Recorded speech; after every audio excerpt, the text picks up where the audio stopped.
জামায়াতে ইসলামীর আমির ডাক্তার শফিকুর রহমানের দাবি, ধর্মের নামে ব্যবসা করে না তার দল। যারা নির্বাচনের সময় এলে তসবিহ নিয়ে ঘোরে, ধর্ম নিয়ে ব্যবসা করে তারাই। তার মতে কোনো কারণে ফেব্রুয়ারিতে নির্বাচন না হলে গভীর সংকটে পড়বে দেশ।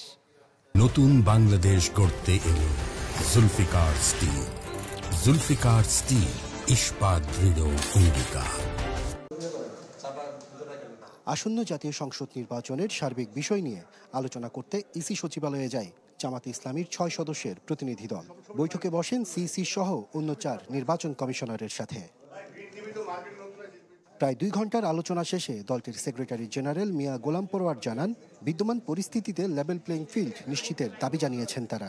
এছাড়া ভোট কেন্দ্রে সিসিটিভি ক্যামেরা স্থাপন, আইন শৃঙ্খলা পরিস্থিতি ও জুলাই অভ্যুত্থানে লুট হওয়া অস্ত্র উদ্ধারের বিষয়গুলো নিয়েও আলোচনা হয়েছে সিইসির সাথে।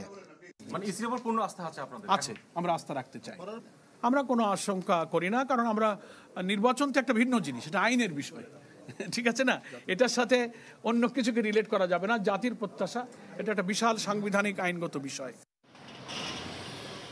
এদিকে ইউরোপীয় ইউনিয়নের দূতাবাসে 8 দেশের দূতদের সাথে সৌজন্য সাক্ষাৎ করেন দলটির আমির ডাক্তার শফিকুর রহমান। পরে সাংবাদিকদের তিনি বলেন, ধর্মের নামে ব্যবসা করে না জামাত। যারা নির্বাচনের সময় এলে তসবিহ নিয়ে ঘুরে, ধর্ম নিয়ে ব্যবসা করে তারাই। আমরা ধর্মকে কখনো ব্যবহার করি নাই, করব না। ধর্ম আমাদের চিন্তার অঙ্গ, আমাদের কলিজার অংশ। আমরা ধর্ম নিয়েই কাজ করি, আমরা ধর্মকে ব্যবহার করি না। ধর্ম ব্যবহার করলে কে করে সেটা আপনারা ভালো বুঝেন। জামাতের আমির বলেন, কোনো কারণে ফেব্রুয়ারিতে নির্বাচন না হলে গভীর সংকটে পড়বে দেশ। আমরা ইলেকশন পিছানোর কোনো সুযোগ আছে মনে করি না, উচিত নয় মনে করি।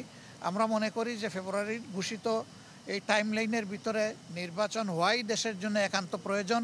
এর সামান্য কোনো ব্যত্যয় ঘটলে দেশ দারুণভাবে ক্ষতিগ্রস্ত হবে, এবং কারো দ্বারাই দেশ ক্ষতিগ্রস্ত হোক এটা আমরা চাই না।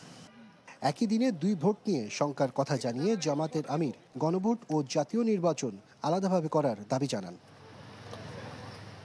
আশরাফুল আলম আকাশ, চ্যানেল 24, ঢাকা।